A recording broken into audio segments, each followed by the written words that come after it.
I lie in silence. I lie in silence. I lie in silence, concealing failure, muting trouble, coloring illusionary visuals, smudged in exaggeration, shaded by half-truths, an accomplice to the great performative deception. My social feed is binary, happiness found in inspirational living or righteous indignation struggles against institutionalized oppression.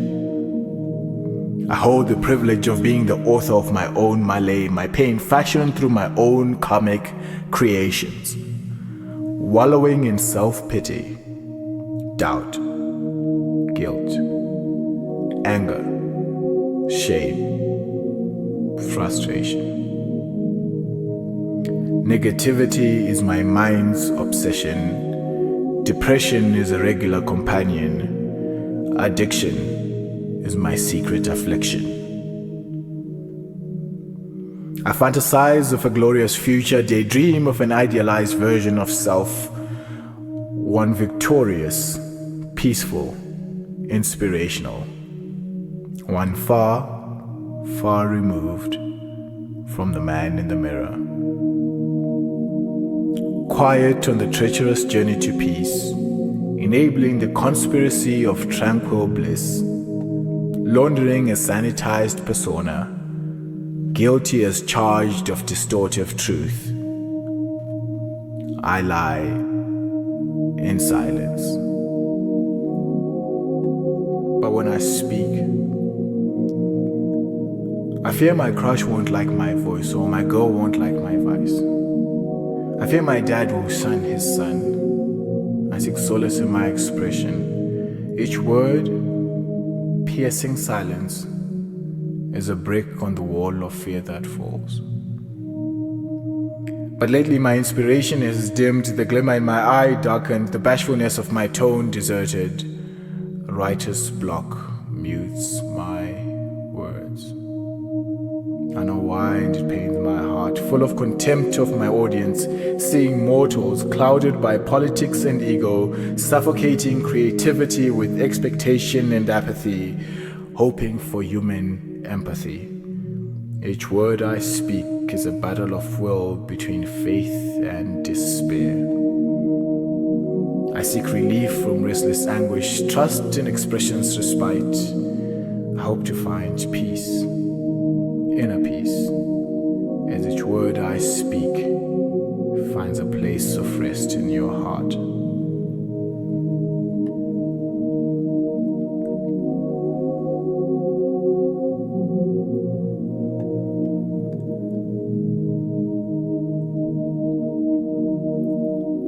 Subverting spurious societal sideshows, scribbling sincere somber similes, strumming saucy, spicy sassiness, stemming, sapping, sleepless sessions, severing, silent, stoic sufferance, solemn silhouette, scripting sonnets. Subverting spurious societal sideshows, solemn silhouette, scripting sonnets, scribbling sincere somber similes, solemn silhouette, scripting sonnets, severing silent stoic sufferance, solemn silhouette, scripting sonnets.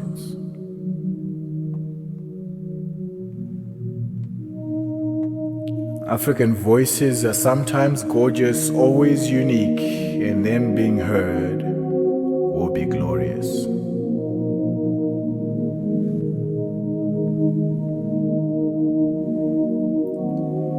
Perfection, refined, finish. I love the flourish of poetry. Respect its content, admire its structure, adore its creators, envy its potency. I love the flourish of poetry. Clumsy, coarse, raw. My drafts never look good, worse they never get better. Devolution to worst from best for this concept of correcting, editing, edifying. Kills the mystique, destroys the magic, strangles the fantasy. Words increasingly distorted, phrases progressively convoluted, expression decreasingly poetic. I write still not because my ode is perfect, refined, finished, but because my verses are clumsy, coarse, raw. I read still. Rejoice at your graceful sonnet, marvel at your nimble rhyme, delight in your elegant couplets. I love the flourish of poetry. I have a deep aversion to opaque and obdurate words and even more disdain to populaces that abuse them, propagating an injurious cognitive distortion, equating imperviousness to excellence. I have a predilection of simpler synonyms, unconventional lyrics of common parlance. I believe in the preeminence of ideas to verbiage, the ascendancy of thought to jargon. Yet I needed to assuage my agitation to spell the erroneous misinterpretation of my contempt as ineptitude, incompetence camouflaged in superfluous diversion. To inaugurate the veracity of my derision as utilitarian, I slogged in rote scholarly memorization, toiled in studious recitation, until I accomplished erudite proficiency, mastery, and convoluted phraseology. Having attained the penchant for multifarious terminology, I am adamant, unyielding, obstinate. I have a deep aversion to opaque and obdurate words. Simple.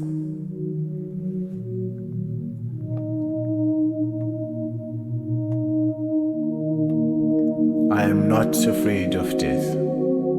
I am terrified of insignificance.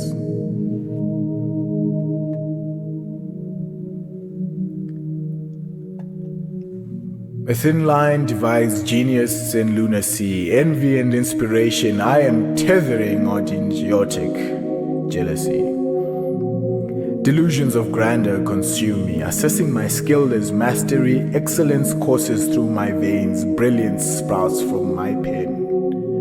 Yet it's scribbled scratches on the pad, muttered words, jaded phrases, dipping in cliches, traveling road places, shorn of authenticity and originality, poisoned by greed and avarice. I want greatness and I want it now. The bright lights, the adulation, to bask in your deafening applause. I want you to see me. I am tired of cheering my peers in the spotlight.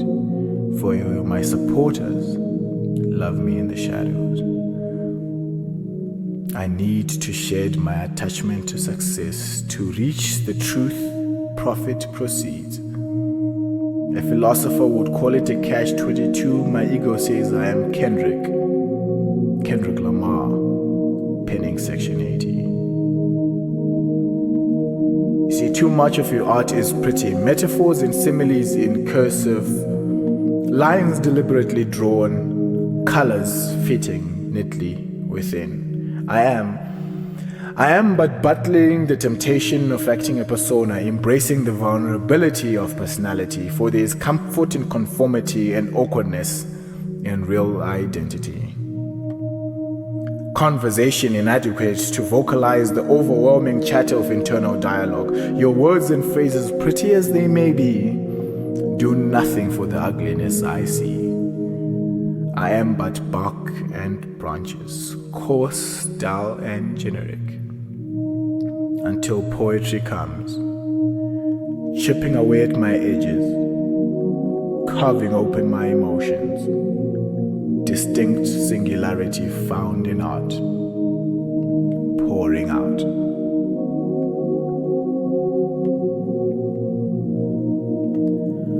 I am becoming the person I used to hate, a vapid, performative caricature of self, chained to the very keys to freedom, fragile wealth in social capital, a stock on the rise, bullish on nothing but hopeful ambition.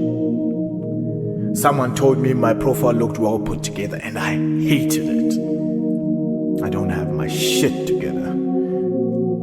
Love and lust conflate. Friendship is bittersweet, trading blood for water. I am a cancer to family ties. Our relationship held together by tenuous strands of mutual desperation. My feed like an auto-tune mix, chopped up reality, rearranged, elevated with music, mastered, published and pushed for mass consumption. A sheen of post-production polish. Or I can spin it all right. See an abrasive abuser, call him an obsessive innovator. See a controlling ego, call him a passionate creator. I want you to want me. I need you to love me. Yet I watch in exasperation as I feed you a persona whose value erodes, eating away from overexposure. I am becoming the person I used to hate, and maybe, just maybe, you can like me